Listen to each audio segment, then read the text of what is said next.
Hello friends, welcome to my channel. तो आज हम पढ़ेंगे बीए फर्स्ट ईयर का इकोनॉमिक्स समष्टि अर्थशास्त्र। ये बुक टी.आर. जैन, मनदीप सिंह और वी.के. औरी, बलजीत सिंह द्वारा लिखा हुआ है। आप चाहें तो एच.एल. आहूजा की बुक भी ले सकते हैं। तो आइए स्टार्ट करते हैं। आज हम पढ़ेंगे चैप्टर 3, राष्ट्रीय आय की धारणाएं तथा माप।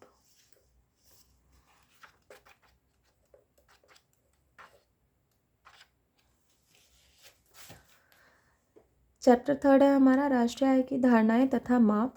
राष्ट्रीय आय का अर्थ। राष्ट्रीय आय से अभिप्राय एक राष्ट्र के सामान्य निवासियों को किसी विशेष अवधि में उनकी उत्पादक सेवाओं के फलस्वरूप प्राप्त होने वाली कुल साधन आय से है। आय के एक प्रवाह फ्लो है, अतः इसका संबंध समय की एक विशेष अवधि से है। साधारणतः यह अवधि 1 वर्ष की मानी जाती है। राष्ट्रीय आय की धारणाएं तथा माप, ये आपने 12th क्लास में भी पढ़ी होंगी। इसमें काफ़ी टॉपिक्स ऐसे हैं जो 12th क्लास में हमने पहले पढ़ रखे हैं, तो इसे समझने में आपको ज़्यादा दिक्कत नहीं होनी चाहिए अगर आपने 12th क्लास की इकोनॉमिक्स पढ़ रखी है तो। बाकी जिन्होंने नहीं पढ़ रखी है वो घबराएं नहीं, बिल्कुल ही बेसिक से स्टार्ट किया गया है इस बुक में, तो इसमें आपका साथ ही साथ क्लियर हो जाएगा। जो फर्स्ट टाइम पढ़ रहे हैं वो भी, उनके लिए भी। तो यहाँ पे परिभाषा देखिए। शैपिरो के अनुसार राष्ट्रीय आय मजदूरी, लगान, ब्याज और लाभ का योग है अथवा एक निश्चित अवधि के लिए उत्पादन के साधनों की आय का जोड़ है। राष्ट्रीय उत्पाद राष्ट्रीय आय का ही प्रतिरूप है। यह अंतिम वस्तु तथा सेवाओं का वह प्रवाह है जो एक वर्ष की अवधि में एक राष्ट्र में उत्पादित होता है। ब्रूमेन के शब्दों में राष्ट्रीय उत्पादन एक वर्ष में देश के श्रमिकों तथा संपत्ति द्वारा उत्पादित कुल वस्तुओं तथा सेवाओं का जोड़ है। साइमन कुजनेट्स के अनुसार राष्ट्रीय उत्पाद वस्तुओं तथा सेवाओं का शुद्ध उत्पादन है जो प्रतिवर्ष देश की उत्पादन प्रणाली द्वारा अंतिम उपभोक्ताओं के हाथों में अथवा देश के पूंजीगत वस्तुओं की शुद्ध वृद्धि के लिए प्रवाहित होता रहता है। यहाँ ध्यान देने योग्य बात यह है कि राष्ट्रीय आय तथा राष्ट्रीय उत्पादन समान धारणाएं हैं। वास्तव में यह दोनों धारणाएं एक देश के निवासियों द्वारा एक निश्चित अवधि में की गई आर्थिक क्रियाओं को व्यक्त करने के दो विभिन्न रूप हैं। राष्ट्रीय आय से संबंधित धारणाएं। राष्ट्रीय आय के विभिन्न संघटकों समुच्चयों का अध्ययन करने से पहले उनसे संबंधित विभिन्न धारणाओं का अध्ययन करना आवश्यक हो जाता है। एक देश की घरेलू सीमा।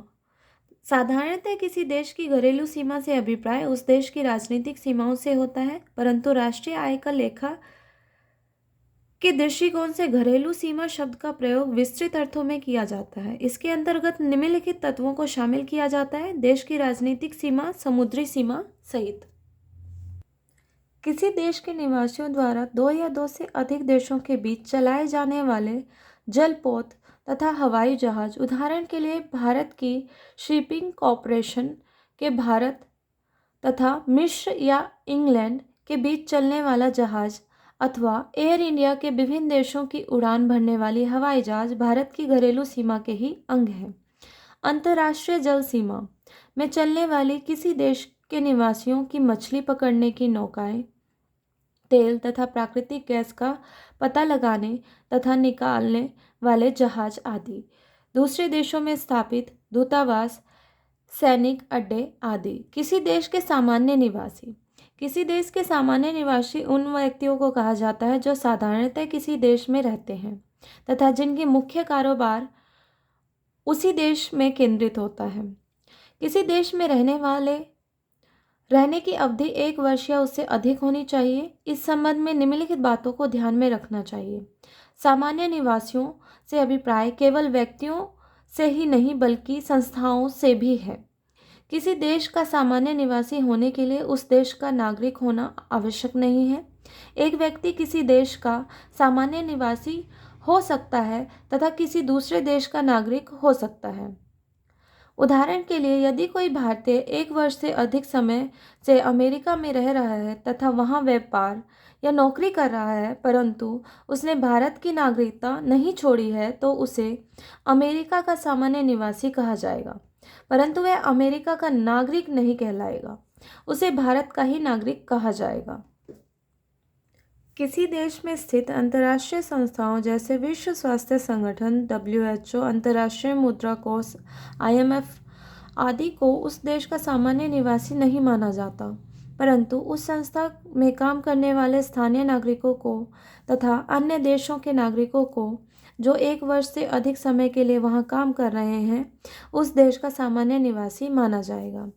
किसी देश के दूतावास में काम करने वाले स्थानीय नागरिकों को उस देश का सामान्य निवासी माना जाएगा जिसमें दूतावास स्थित है। उदाहरण के लिए, भारत में स्थित जर्मनी के दूतावास में काम करने वाले भारतीय नागरिकों को भारत का ही सामान्य निवासी माना जाएगा।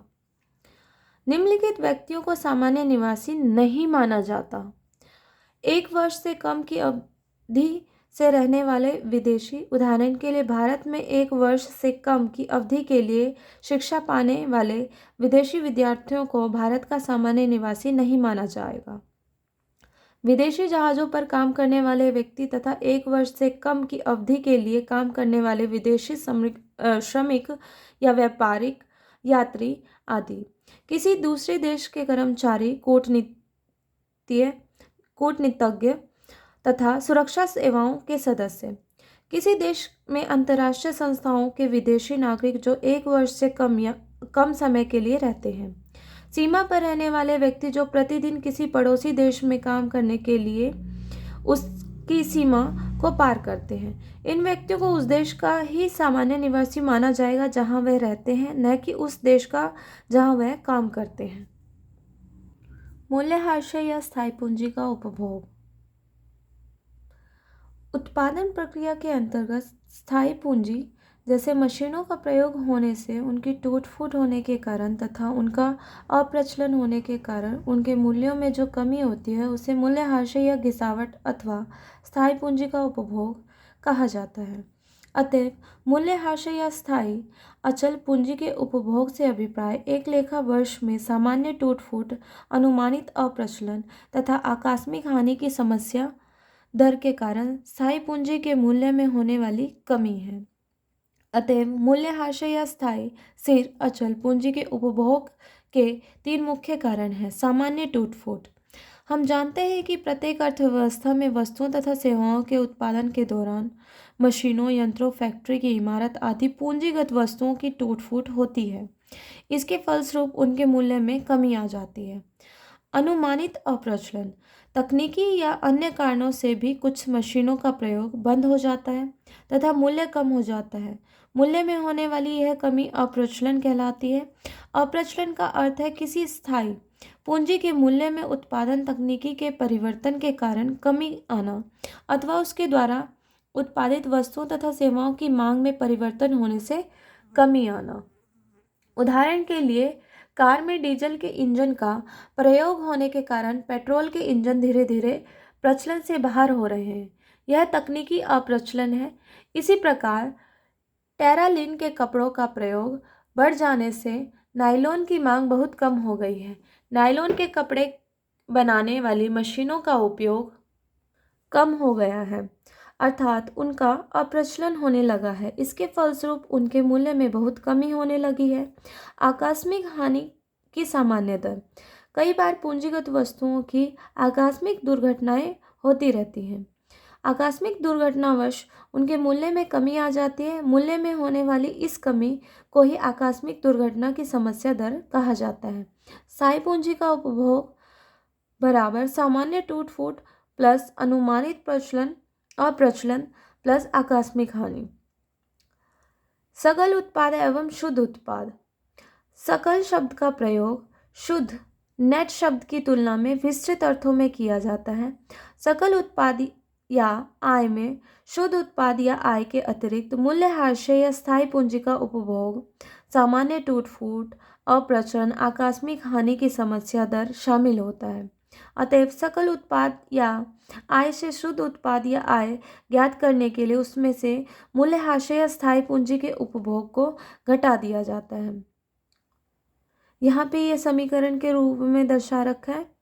इतना सब कुछ पढ़ने के बजाय अगर आप ये समीकरण समझ लें तो ये भी आपके लिए काफ़ी है। इसके विपरीत शुद्ध उत्पाद या आय से सकल उत्पाद या आय ज्ञात करने के लिए उसमें मूल्यह्रास या स्थायी पूंजी का उपभोग जोड़ दिया जाता है। सकल उत्पाद या आय निकालने के लिए शुद्ध उत्पाद या आय में मूल्यह्रास या स्थायी पूंजी का उपभोग जोड़ दिया जाता है। बाजार कीमत एवं साधन लागत। बाजार कीमत तथा साधन लागत धारणाओं में अंतर का आधार शुद्ध अप्रत्यक्ष कर है। साधन लागत में उत्पादन के साधनों को दिया गया भुगतान शामिल होता है, जबकि बाजार कीमत में उत्पादन के साधनों को दिया भुगतान तथा शुद्ध अप्रत्यक्ष कर दोनों शामिल होते हैं। शुद्ध अप्रत्यक्ष करों से आय सरकार को प्राप्त होती है, उत्पादन के साधनों को नहीं। संक्षेप में शुद्ध अप्रत्यक्ष करों के निम्नलिखित दो घटक हैं। अप्रत्यक्ष कर, सरकार द्वारा वस्तुओं के उत्पादन तथा बिक्री पर जो कर लगाए जाते हैं उन्हें अप्रत्यक्ष कर कहा जाता है। उत्पादन शुल्क, बिक्री कर, आयात निर्यात शुल्क आदि अप्रत्यक्ष करों के उदाहरण हैं। अप्रत्यक्ष करों के फलस्वरूप वस्तुओं की कीमतों में वृद्धि होती है। आर्थिक सहायता। आर्थिक सहायता वह मौद्रिक सहायता है जो किसी देश की सरकार उत्पादकों को कुछ वस्तुओं का उत्पादन बढ़ाने के लिए देती है। अप्रत्यक्ष करों के विपरीत आर्थिक सहायता के फलस्वरूप किसी वस्तु की कीमत कम होती है। अप्रत्यक्ष करों और आर्थिक सहायता के बीच के अंतर को शुद्ध अप्रत्यक्ष कर कहा जाता है। अतः शुद्ध अप्रत्यक्ष कर निकालने का सूत्र अप्रत्यक्ष कर माइनस आर्थिक सहायता है। बाजार कीमत में से अप्रत्यक्ष करों को घटाकर तथा आर्थिक सहायता को जोड़कर साधन लागत ज्ञात की जा सकती है। साधन लागत ज्ञात करने का सूत्र बाजार कीमत माइनस अप्रत्यक्ष कर प्लस आर्थिक सहायता है। इसके विपरीत बाजार कीमत पर उत्पादन ज्ञात करने के लिए साधन लागत पर उत्पादन या आय में अप्रत्यक्ष कर जोड़ दिए जाते हैं तथा आर्थिक सहायता को घटा दिया जाता है। विदेशों से प्राप्त शुद्ध साधन आय। विदेशों से प्राप्त शुद्ध साधन आय से अभिप्राय किसी देश के सामान्य निवासियों द्वारा शेष विश्व को प्रदान की जाने वाली साधन सेवाओं के लिए प्राप्त आय तथा शेष विश्व द्वारा उस देश को प्रदान की जाने वाली साधन सेवाओं के लिए दी जाने वाली आय का अंतर है। इसको आप इस समीकरण के द्वारा भी समझ सकते हैं। अन्य शब्दों में विदेशों से प्राप्त शुद्ध साधन आय में विदेशों से मजदूरी, ब्याज, लगान तथा लाभ के रूप में प्राप्त आय तथा विदेशियों को ब्याज, मजदूरी, लगान तथा लाभ के रूप में किए गए भुगतान का अंतर शामिल किया जाता है। घरेलू उत्पाद एवं राष्ट्रीय उत्पाद। घरेलू उत्पाद या आय की धारणा राष्ट्रीय उत्पाद या आय की धारणा की तुलना में एक संकुचित धारणा है। यदि घरेलू उत्पाद या आय की धारणा में विदेशों से प्राप्त शुद्ध साधन आय को जोड़ दिया जाए तो राष्ट्रीय उत्पादन या आय का अनुमान लगाया जा सकता है। अन्य शब्दों में राष्ट्रीय उत्पाद या आय बराबर घरेलू उत्पाद या आय प्लस विदेशों से प्राप्त शुद्ध साधन आय। इसके विपरीत यदि राष्ट्रीय उत्पाद या आय की धारणा में से विदेशों से प्राप्त शुद्ध साधन आय को घटा दिया जाए तो घरेलू उत्पाद या आय का अनुमान लगाया जा सकता है। घरेलू उत्पाद या आय बराबर राष्ट्रीय उत्पाद या आय माइनस विदेशों से प्राप्त शुद्ध साधन आय। आप इसको इस समीकरण के द्वारा याद रख सकते हैं। सामाजिक सुरक्षा के लिए योगदान। किसी अर्थव्यवस्था में मालिकों द्वारा मजदूरों के कल्याण तथा सामाजिक सुरक्षा जैसे प्रोविडेंट फंड, पेंशन, ग्रेच्युटी, बेरोजगार बीमा, बीमारी बीमा आदि के लिए योगदान देना पड़ता है। यह एक प्रकार से कार्य से आय का ही एक भाग है, परंतु यह निजी क्षेत्र को प्रत्यक्ष रूप से प्राप्त नहीं होता। इसीलिए सामाजिक सुरक्षा से प्राप्त योगदान को राष्ट्रीय आय में शामिल किया जाता है, परंतु इसे निजी आय में शामिल नहीं किया जाता है। राष्ट्रीय ऋण पर ब्याज। सरकार जनता से शुद्ध तथा कई अन्य अनुत्पादक कार्यों के लिए धन उधार लेती है। इसके फलस्वरूप वस्तुओं तथा सेवाओं के प्रवाह में कोई परिवर्तन नहीं होता। इसीलिए इस धन पर दिए जाने वाले ब्याज को हस्तांतरण भुगतान माना जाता है तथा साधन आय नहीं माना जाता। इसके विपरीत विकासात्मक कार्यों के लिए जो ऋण लिए जाते हैं उनके फलस्वरूप वस्तुओं तथा सेवाओं के प्रवाह में परिवर्तन होता है। इसीलिए इस पर दिए जाने वाले ब्याज को राष्ट्रीय आय में शामिल किया जाना चाहिए, परंतु राष्ट्रीय आय लेखा की प्रथा के अनुसार सभी प्रकार के राष्ट्रीय ऋण पर दिए जाने वाला ब्याज राष्ट्रीय आय में शामिल नहीं किया जाता, इसे निजी आय में शामिल किया जाता है। साधन आय तथा हस्तांतरण आय। साधन आय वह आय है जो उत्पादन के साधनों के स्वामियों को उनके द्वारा की गई उत्पादक सेवाओं के बदले में उत्पादक क्षेत्र से प्राप्त होती है। आधुनिक अर्थव्यवस्था में आय का भुगतान प्राय मुद्रा के रूप में किया जाता है, परंतु यह वस्तुओं तथा सेवाओं के रूप में भी किया जा सकता है। उत्पादन के साधनों को उनके कार्यों के अनुसार प्राप्त होने वाली आय को विभिन्न नामों से पुकारा जाता है। एक श्रमिक को श्रम के बदले में प्राप्त होने वाली आय को मजदूरी कहा जाता है। एक भूमिपति की भूमि की सेवाओं के बदले में प्राप्त होने वाली आय को लगान कहा जाता है। एक पूंजीपति को पूंजी की सेवाओं के लिए जो आय प्राप्त होता है उसे ब्याज कहा जाता है। एक उद्यमी को उसकी सेवाओं के बदले में जो प्राप्त आय लाभ कहलाती है। हस्तांतरण आय या हस्तांतरण भुगतान। हस्तांतरण आय वह आय है जिसके बदले में वस्तुओं तथा सेवाओं के प्रवाह या उत्पादन में कोई योगदान नहीं करना पड़ता। ये एक तरफा भुगतान होता है। उदाहरण के लिए वृद्धावस्था पेंशन, छात्रवृत्ति आदि के बदले में पेंशन प्राप्तकर्ता या विद्यार्थी को कोई सेवा नहीं करनी पड़ती। ये हस्तांतरण आय के उदाहरण हैं। राष्ट्रीय आय की गणना में केवल साधन आय को शामिल किया जाता है, इसमें हस्तांतरण आय को शामिल नहीं किया जाता।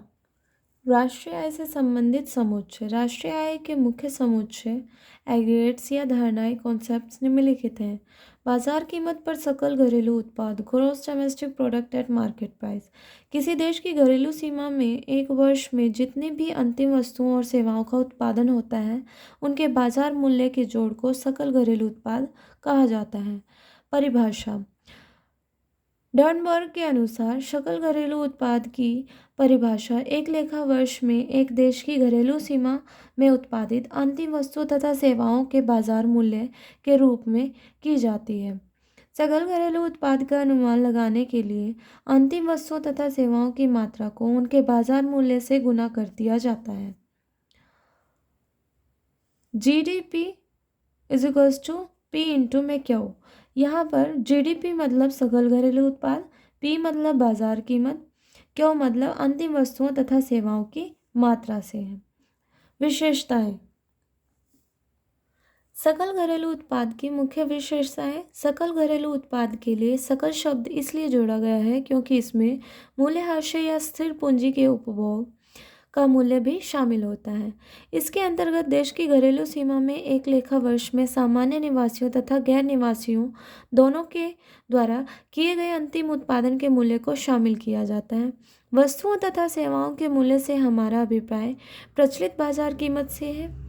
सकल घरेलू उत्पाद में माप की दोहरी गणना के दोष से बचने के लिए अंतिम वस्तुओं तथा सेवाओं को ही शामिल किया जाता है।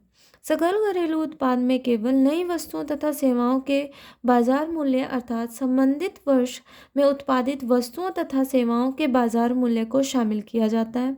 इसमें पुरानी वस्तुओं की कीमतों को शामिल नहीं किया जाता। इसी प्रकार इसके अंतर्गत वित्तीय पूंजी जैसे शेयर, बॉन्ड्स आदि की बिक्री को भी शामिल नहीं किया जाता, परंतु पुरानी वस्तुओं तथा शेयर, बॉन्ड्स आदि के क्रय विक्रय के लिए जो कमीशन या दलाली दी जाती है उसे इसमें शामिल किया जाता है। सकल घरेलू उत्पाद में मुख्य रूप से उन्हीं वस्तुओं को शामिल किया जाता है जो बाजार में बिक्री के लिए आती हैं। इसके कुछ अपवाद भी हैं, जैसे स्व उपभोग वस्तुओं को इसमें शामिल किया जाता है, परंतु स्व उपभोग सेवाओं को इसमें शामिल नहीं किया जाता। सकल घरेलू उत्पाद में कुछ उन वस्तुओं तथा सेवाओं के आरोपित मूल्य को भी शामिल किया जाता है जो बाजार में बिकने नहीं आती हैं, जैसे कर्मचारियों को निःशुल्क मकान, भोजन, वस्त्र आदि के रूप में मिलने वाली सुविधाओं की कीमत। उत्पादकों द्वारा अपने उपभोग के लिए रखे जाने वाले उत्पाद की कीमत, मकान में स्वयं रहने वाले मकान मालिकों के मकान का किराया, वित्तीय संस्थाओं जैसे बैंकों की अमौद्रिक आय, जैसे एक बैंक चालू खातों पर कोई ब्याज नहीं देता परंतु साथ ही इन खातों के लिए जो सेवा प्रदान करता है उसके लिए कुछ स्थितियों में फीस लेता है। सकल घरेलू उत्पाद में हस्तांतरण, भुगतान, पूंजीगत लाभ तथा गैर कानूनी कार्यों से मिलने वाली आय शामिल नहीं होती है। बाजार कीमत पर सकल राष्ट्रीय उत्पाद। राष्ट्रीय उत्पाद की धारणा केवल उसी उत्पाद से संबंधित नहीं है जिसका एक देश की घरेलू सीमा के अंतर्गत उत्पादन किया जाता है, बल्कि इसमें विदेशों में कमाई गई शुद्ध साधन आय को भी शामिल किया जाता है। अतः बाजार कीमत पर सकल राष्ट्रीय उत्पाद बाजार कीमत पर सकल घरेलू उत्पाद तथा विदेशों से प्राप्त शुद्ध आय का जोड़ है। परिभाषा। डर्नबर्ग के अनुसार बाजार कीमत पर सकल राष्ट्रीय उत्पाद की परिभाषा एक लेखा वर्ष में किसी देश में उत्पादित अंतिम वस्तु तथा सेवाओं के बाजार मूल्य तथा विदेशों से प्राप्त शुद्ध साधन आय के जोड़ के रूप में की जाती है। बाजार कीमत पर सकल राष्ट्रीय उत्पाद में उन सब मदों के अतिरिक्त जो बाजार कीमत पर सकल घरेलू उत्पाद में शामिल की जाती हैं, विदेशों से प्राप्त शुद्ध साधन आय को भी शामिल किया जाता है। विदेशों से प्राप्त शुद्ध साधन आय देश के निवासियों द्वारा विदेशों में अर्जित आय तथा विदेशियों द्वारा देश में अर्जित आय का अंतर होती है। बाजार कीमत पर सकल राष्ट्रीय उत्पाद निकालने के लिए बाजार कीमत पर सकल घरेलू उत्पाद प्लस विदेशों से प्राप्त शुद्ध साधन आय को जोड़ना होगा। बाजार कीमत पर सकल घरेलू उत्पाद तथा सकल राष्ट्रीय उत्पाद में अंतर। बाजार कीमत पर सकल घरेलू उत्पाद तथा सकल राष्ट्रीय उत्पाद में मुख्य अंतर निम्नलिखित है। बाजार कीमत पर सकल घरेलू उत्पाद की तुलना में सकल राष्ट्रीय उत्पाद की धारणा एक विस्तृत धारणा है। इसके अंतर्गत सकल घरेलू उत्पाद के अलावा विदेशों से शुद्ध साधन आय को शामिल किया जाता है। राष्ट्रीय उत्पाद के विपरीत घरेलू उत्पाद का संबंध एक निश्चित भौगोलिक क्षेत्र के साथ होता है। राष्ट्रीय उत्पाद विश्व के किसी भी क्षेत्र में हो सकता है जहां उस राष्ट्र के निवासी रहते हैं, परंतु घरेलू उत्पाद केवल घरेलू सीमा तक ही सीमित होता है। अर्थात घरेलू सीमा के अंतर्गत उत्पादित वस्तुओं तथा सेवाओं को घरेलू उत्पाद कहा जाता है। राष्ट्रीय उत्पाद में किसी देश के सामान्य निवासियों द्वारा विदेशों से प्राप्त आय को शामिल किया जाता है। उस देश में विदेशियों द्वारा अर्जित आय को घटा दिया जाता है। इसके विपरीत घरेलू उत्पाद में केवल उसी देश की घरेलू सीमा के अंतर्गत सामान्य निवासियों तथा गैर निवासियों द्वारा उत्पादित होने वाले समस्त उत्पादन को शामिल किया जाता है। सकल राष्ट्रीय उत्पाद सकल घरेलू उत्पाद से अधिक या कम हो सकता है यदि किसी देश में विदेशियों द्वारा अर्जित आय उस देश के सामान्य निवासियों द्वारा विदेशों में अर्जित आय से अधिक है तो सकल राष्ट्रीय उत्पाद घरेलू उत्पाद से कम होगा। इसके विपरीत यदि किसी देश में विदेशियों द्वारा अर्जित आय उस देश के नागरिक द्वारा विदेशों में अर्जित आय से कम है तो सकल राष्ट्रीय उत्पाद घरेलू उत्पाद से अधिक होगा। अन्य शब्दों में यदि विदेशों से शुद्ध साधन आय धनात्मक होती है तो सकल राष्ट्रीय उत्पाद सकल घरेलू उत्पाद से अधिक होता है। इसके विपरीत यदि विदेशों से शुद्ध साधन आय ऋणात्मक होती है तो सकल राष्ट्रीय उत्पाद सकल घरेलू उत्पाद से कम होता है। आज हम यहीं तक पढ़ेंगे। इससे आगे के टॉपिक्स हम नेक्स्ट वीडियो में कवर करेंगे।